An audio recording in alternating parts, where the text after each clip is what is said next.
Hello, students. Every semester, I love to share this particular document of the Church. It's from the Second Vatican Council, and it was published in the mid-60s. It is called in Latin Nostra Aetate, the beginning of the title meaning in our times. And it is about the relationship of the Church to non-Christian religions. Because before this time, often people would discourage us from getting to know people from other religious traditions or people of no religious traditions. After two world wars, the influenza pandemic of 1918, and other terrible things that happened in the 20th century, it was really important. And so the Church Fathers, together with the Pope, really deliberated on what our relationships needs to be. What is Christ calling us to today? So this is a Google presentation. I would like for you to later fill out the form, the worksheet that goes along with it. But let me just go ahead and introduce you to the Google slide presentation. This is found at the bottom of the Chapter 2 page on PSL. So according to the Catholic Church, the relationship of the Church to all people is this: we are to regard and to treat all people with love and respect as our spiritual brothers and sisters. God created all of us in his image and likeness. We cannot truly call on God, the Father of all, if we refuse to treat in a brotherly way any man, any human being, created as he or she is in the image of God. Regarding the relationship of the Church to other religions, the Catholic Church rejects nothing that is true and holy in these religions. This doesn't mean that we believe everything that other religions teach and practice, but those things that unify us regarding loving God and loving others as ourselves, and beyond that, loving others as Christ loves us. Those are things that we would have in common with other religions if they teach that as well. And so look at the second bullet point. The Church therefore exhorts her sons, that is, her children, that through dialogue and through collaboration with the followers of other religions, they recognize, preserve, and promote the good things, spiritual and moral, as well as the social cultural values found among these men.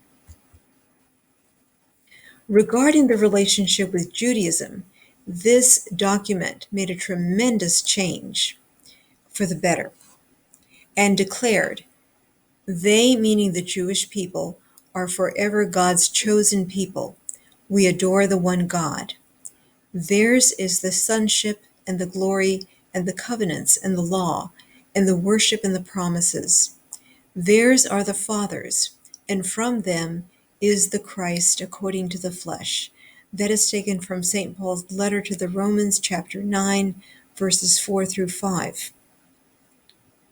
Furthermore, the Church wants to foster and recommend that mutual understanding and respect, which is the fruit of biblical and theological studies, as well as of fraternal dialogues.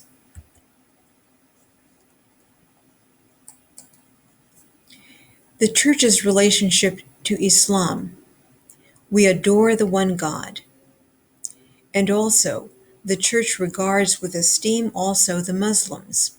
They adore the one God. Though they do not acknowledge Jesus as God, they revere him as a prophet. They also honor Mary. Finally, they value the moral life and worship God. Finally, the Church's teaching about discrimination or prejudice. We are to respect all people as Christ would love and respect them. The Church reproves, as foreign to the mind of Christ, any discrimination against men or harassment of them because of their race, color, condition of life, or religion.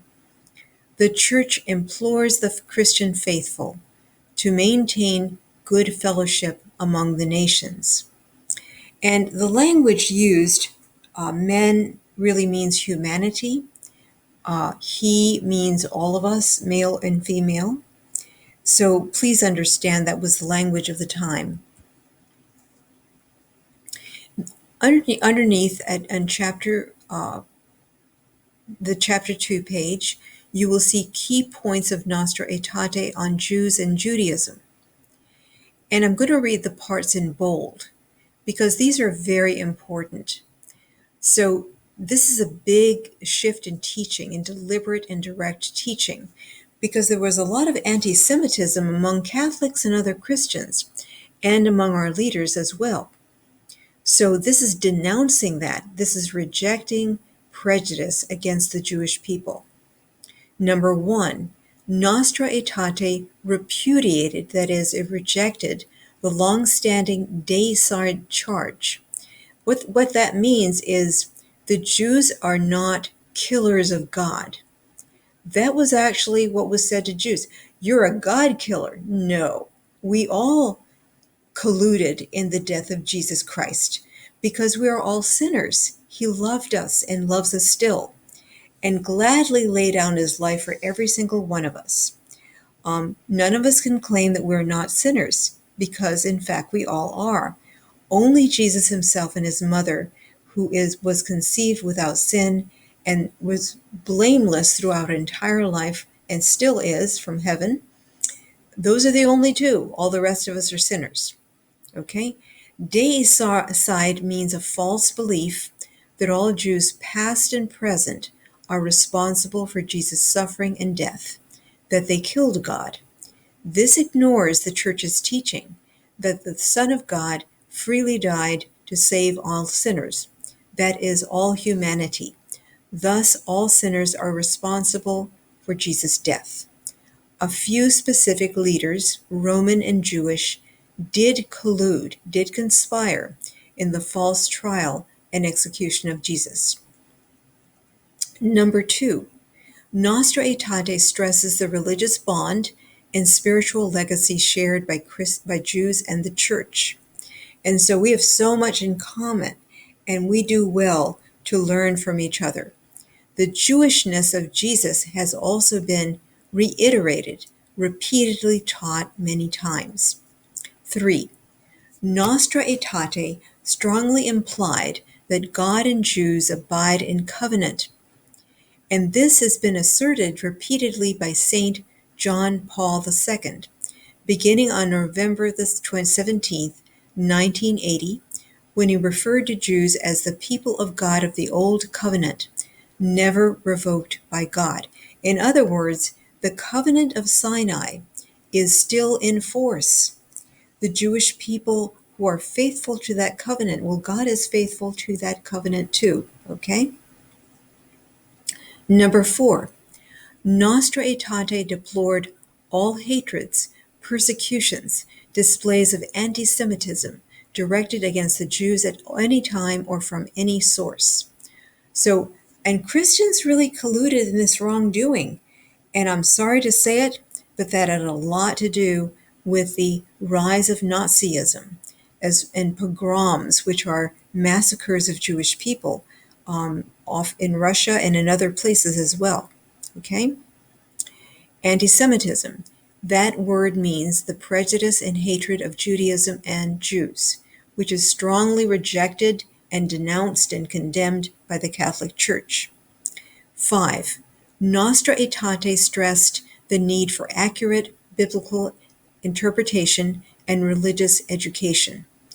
So all of us teachers and preachers, laity and ordained ministers, we have to teach very carefully that any kind of prejudice is unacceptable to God. And we cannot use the Bible to preach prejudice and anti-Semitism against at any time. 6. Nostra Aetate called for Catholics and Jews to collaborate in biblical and theological inquiry and friendly discussions. So that is very important. The more we know about each other from reliable sources, the better we can be brothers and sisters spiritually speaking. Number 7, Nostra Aetate intentionally expressed no desire for Jews to become Christian. What that means is if people are happy in their Jewish faith, they are, going to synagogue, they are sharing their faith with their children, we should respect that and not force religious beliefs that are different on other people. We shouldn't do that to Jews, and really we should not do that to anyone. There was a lot of forced baptism and conversion on the part of different Christians, and that really includes the Catholic Church. So we need to not do that and repent of having forced people against their will to follow our religious beliefs and practices. And also, this was in the document. Together with the prophets and that same apostle, meaning St. Paul, the church awaits the day known to God alone when all people will call on God with one voice and serve him shoulder to shoulder. And that might not be until the second coming of the Messiah, Jesus Christ. And if that is God's will, we need to respect and follow and obey God's will and learn how to be brothers and sisters, not only within the Catholic Church, not only among the different Christian communities, but with other people, and very particularly with the Jewish people. Okay? And below is the actual document, which was published on October the 28th, 1965. And then up above is a Nostra Aetate worksheet. If you click on that link, you will be able to make your own copy, and you will complete that copy and turn it in for a grade. And I hope that was very illuminating for you. It certainly was for me when I first learned about it.